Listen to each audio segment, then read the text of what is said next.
Take control back over your life and your computers. Welcome to this week's episode of Venture Utah. I'm your host, Cam Reporter, owner of Robin Hood Studios. It is great to be here, and just as a quick update for everybody, I do not have any news stories, and I will not have any news stories until there is something other than COVID in the news, because I think we're all sick of hearing about COVID. So we're going to jump right into our first interview, and our first guest today is Shane Gibby with Click Once Computer Solutions. Shane, thank you for being here. It's an honor to be here.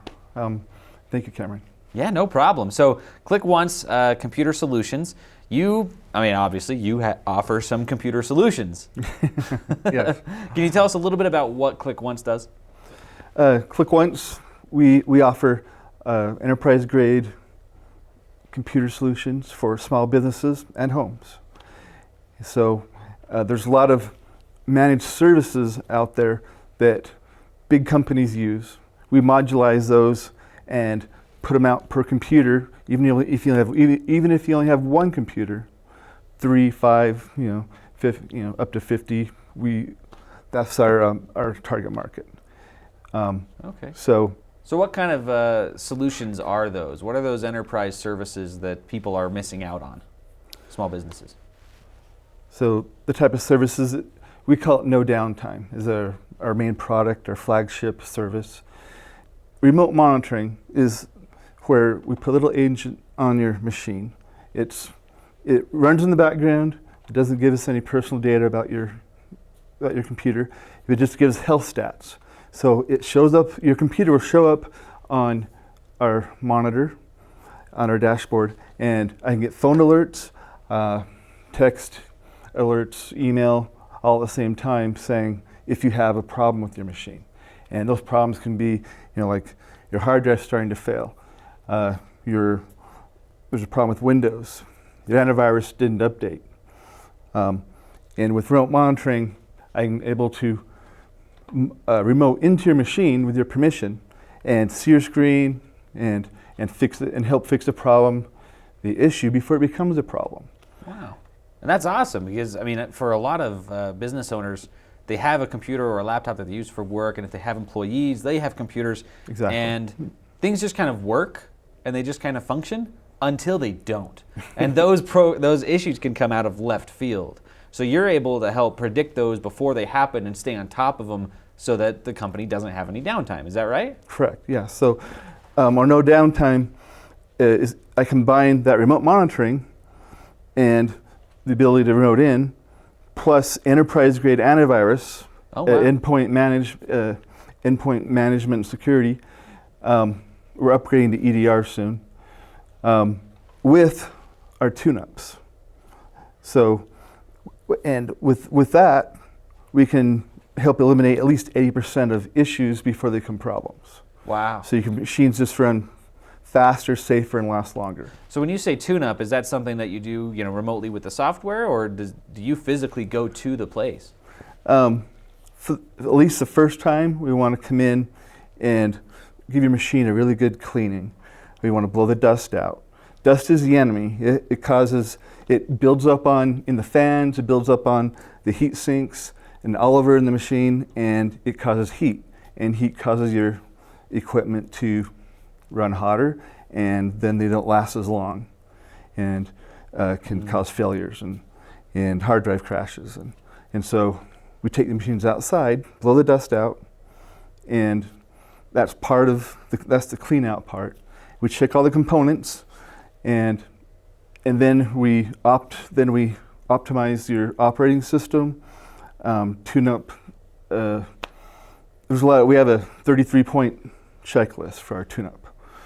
And your computer run faster, safer, and last longer by the no downtime and combined with the tune-ups. And so you do this, you said for your main target market is going to be companies that have 50 or fewer machines? Correct. Correct? Okay. Right. 5 to 25 is the main target. So. Awesome. Okay, that makes sense. Okay, so as far as the clients that you've worked with, do you see a trend in the type of business that's going to be most interested? Are they like really computer heavy type of businesses, or is it really all around? It's all around. I have manufacturing companies. where they have like maybe 5 computers and 50 employees in the warehouse and everything.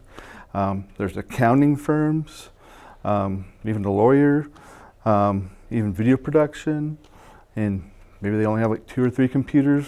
Somebody's working at home. A lot of people are working at home right now. Yeah. But even if it's a home-based business, 1, 2, 3 computers. Actually, your grandma, somebody going out and helping elderly, or our grandmas, grandpas, everything.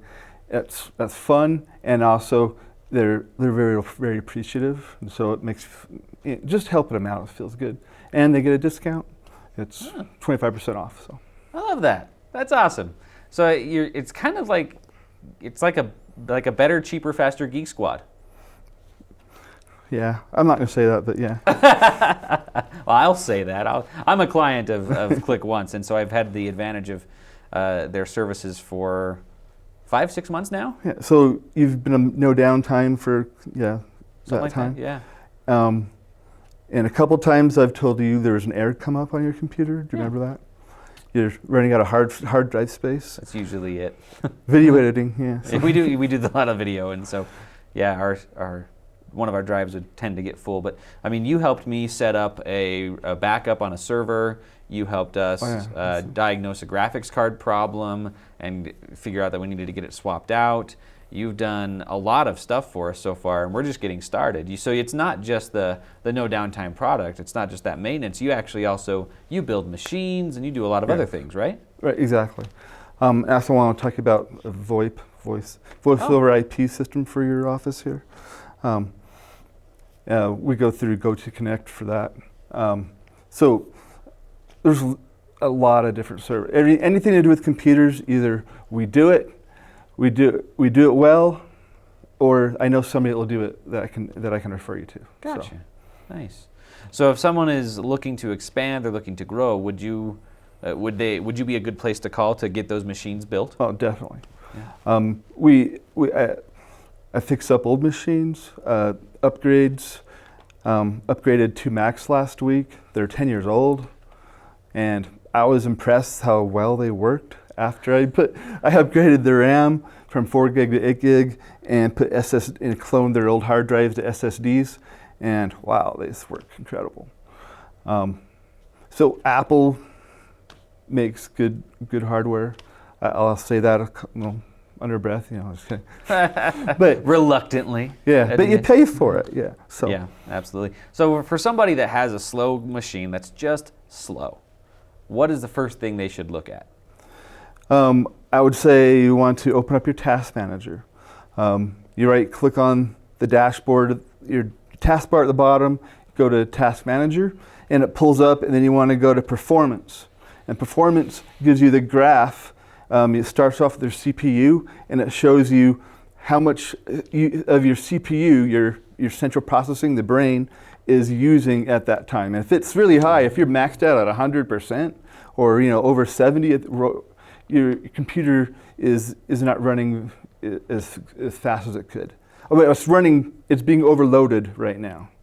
So either it's too old, you got too many things running, or you need to upgrade, or you have a virus in the background running and taking it all up. And there's lots of things. So that's the easiest thing to check is in the Task Manager in the Performance. So just then if that could be a bottleneck, the CPU, or a little bit in the next couple down will be your C drive. If you see that that's maxed out or it's running all the time, that could be an issue also. Okay. And so with an SSD or solid state drives and chips and things, that you usually don't see a whole lot. You see flashes, and then it's pretty quiet on your C drive. And it makes things so much faster. I noticed a long time ago, years and years ago, when I first upgraded to an SSD, the boot time of my computer just went crazy fast. Okay, so for someone who's got a slow computer, best bet, right-click on that taskbar at the bottom, click Task Manager, go to Performance, and that should be able to show them where the bottleneck is happening, essentially. And then that's the quickest, fastest, easiest way. Okay, and then once they know that, they call you. Definitely. Okay, so if they do want to call you, what is the best way to get in touch with you? Phone number 801-436-7741. Website clickoncenow.com. Email address info@clickoncenow.com. Perfect. Well, thank you so much for being here. Oh, thank you. This was a great conversation. All right, our next guest today is our good friend and partner, Scott McKinley with To Evolve Coaching and Consulting. Scott, thank you for being here. Happy to be here. And now I'm really excited about what you said you wanted to talk about today, because it's picking up from our last conversation, Right. which was actually 3 or 4 weeks ago now. Right. But just a reminder for the audience, that was all about control and how we all have a tendency to try to take control of the world around us, Right. and how we want to recognize that we have control over one person, and that's ourselves. Yeah. And we can control what we do, and that's about it. Yeah.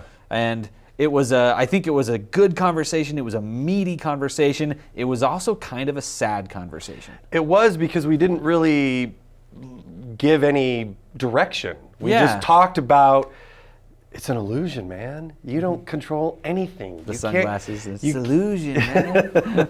You can't control anything except yourself. And so I think the reason it kind of left, because both of us, I think when you left, you're like, were you good with that? Were you okay with that? And I was like, yeah, but I felt like there needed to be, so what can we do about it? Like, Yeah. what more can we do? And so I was thinking about some things on the way up here, and as I was driving on one of the freeways, I saw this billboard and it said, "Take control back."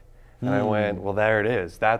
I'm looking for a way to kind of piece together some of the things that I wanted to talk about. And I saw that and went, that's brilliant. That will be what I want to focus on, is 3 things. The second one is going to blow your mind. Yeah.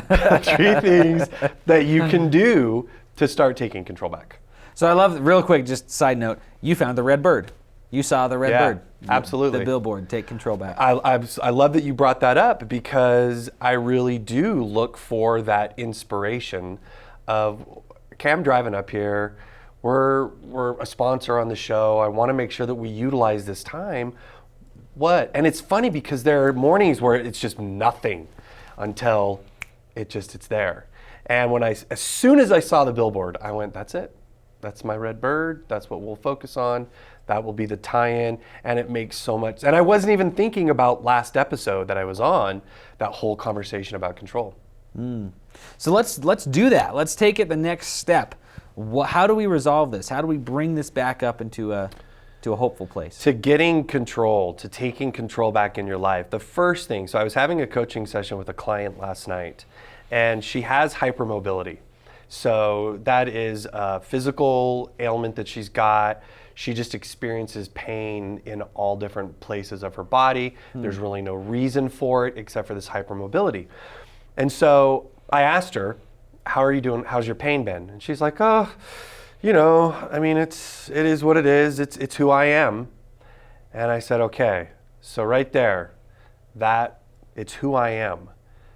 You got to watch your language. That's the first thing, is watch your language, because we say things out loud to other people, to ourselves, even worse. We say things all the time, over and over and over.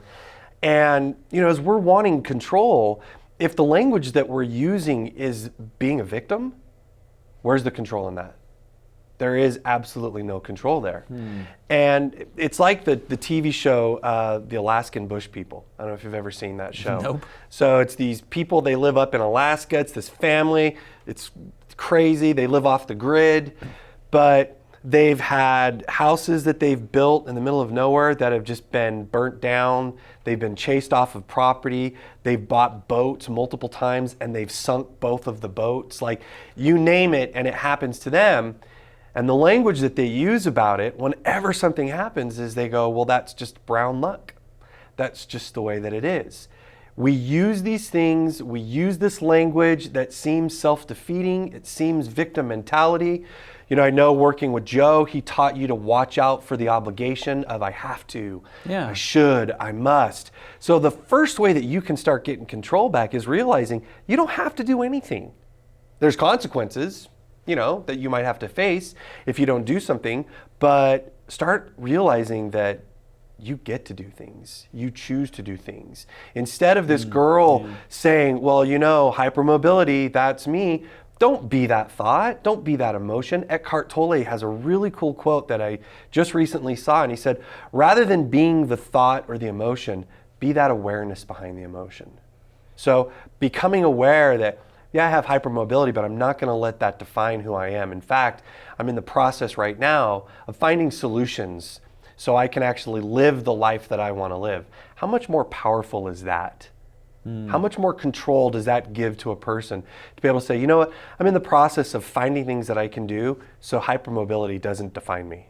I'm Scott, and I have these great talents. This isn't who I am.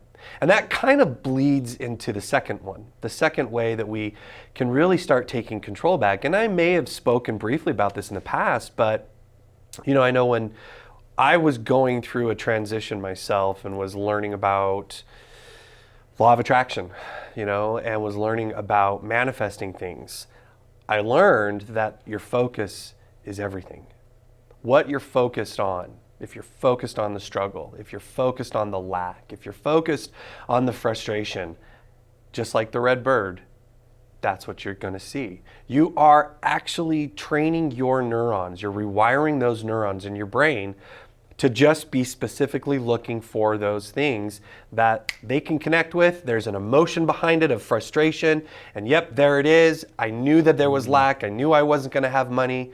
And so when I say really be careful of what your focus is great, because your focus will show you, okay, is this a good thing or a bad thing? If my focus is lack of money, that's not what I want. I don't want to be focused on lack of money. What do I want? I want to be focused on making money. I want to be focused on an abundance of money. I want to start doing things where I can really start feeling abundant. And then in that way, we're changing our reality. Your brain doesn't know the difference between what's going on in the physical world and what we're telling it. That's why hypnosis works so well. I've actually done what's the word I'm looking for? I've hypnotized some clients, by just saying, just close your eyes. I want you to imagine that you're at the top of the tallest skyscraper in Dubai. And I want you to just walk over to the edge, and you see people in their chairs and they're like freaking out as you say, walk over to the edge. There's no railing. So you got to be really careful, and you can feel the buildings. So the brain at that point starts processing feelings and emotions as if they're actually standing at the top of these skyscrapers. And so when I'm done with that experiment, I'll say, what were you feeling? And there are some people that go, I started feeling physically sick. I started feeling nauseous. I started feeling that fear of heights start to kick in, which is just proof that our brain doesn't know the difference between what we're telling it and what's going on in the real world. So if your focus is on frustration and lack and fear and victim and lack of control, you're going to start experiencing those same emotions that you would experience if that thing was really happening. So by saying pay attention to your focus, really look at the things that you can't stand and just flip them. Can't stand that we're so poor. So what do I want? I want to start finding ways for us to be wealthy. I want to start finding ways for us to be abundant. That was one of the first things that I did back in 2013, was I switched the focus that I was giving to a couple different things in my life. And by switching the focus, I was taking the control, because I was no longer giving energy or attention to frustration. I was giving energy and attention to the things that I was wanting, the things that I was in the process of creating. So those two things right there are very powerful. The third thing is simply start enjoying your life and give thanks. Give thanks for everything that's going on. When I start working with a client that has taken the Habit Finder assessment, and we look at one of the areas, which is their joy in the journey, there's actually a bar that focuses on gratitude. And if they're to the left or to the right, that means they're not taking the time to really give thanks for the things that are happening, that are working in their life. And look, I get it. Life is hard sometimes. Life can be a struggle sometimes. We all get challenges that are thrown at us. But if you really want to have control, one of the best things that you can do is start being grateful for the experiences that you're having, for the things that you're learning. This pandemic that's happened, what have you learned from it that you can be grateful for?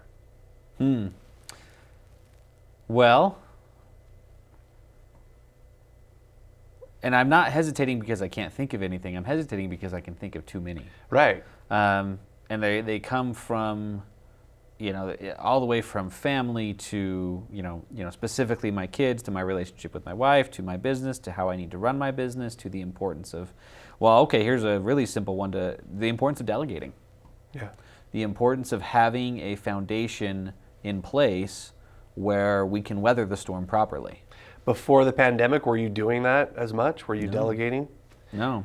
In fact, I hired an office manager In the middle of the pandemic? in the middle of the pandemic when we had no revenues, Yeah. pretty much. I mean, we were okay, we were doing fine, but compared to what we were doing before the pandemic, we had far fewer clients, far fewer dollars coming in, and that's when I chose to hire an office manager, because it became very clear that I wasn't doing good enough on any specific front of all the different hats that I was trying to wear. Sure. And so I needed to wear fewer hats so that I could do the job I needed to do on the things that I was still doing. And what's happened as a result with your business? How's your business doing right now? Good. Growth. Growth. Yeah.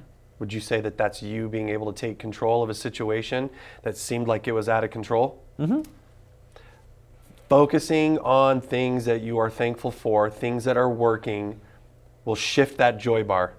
You'll start experiencing more joy because instead of looking around and complaining about everything, look at these things that we've talked about. You've changed your language. You're not acting like a victim. You've refocused on what you really want to be doing, so you're not being a victim there. And now you're giving thanks for the things that are working.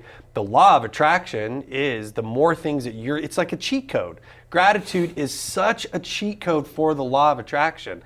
And I have a podcast that I do with some friends, and we were talking about the law of attraction, and somebody said, be careful that's just another prosperity, thing. It's just going to be focused on, fake prosperity.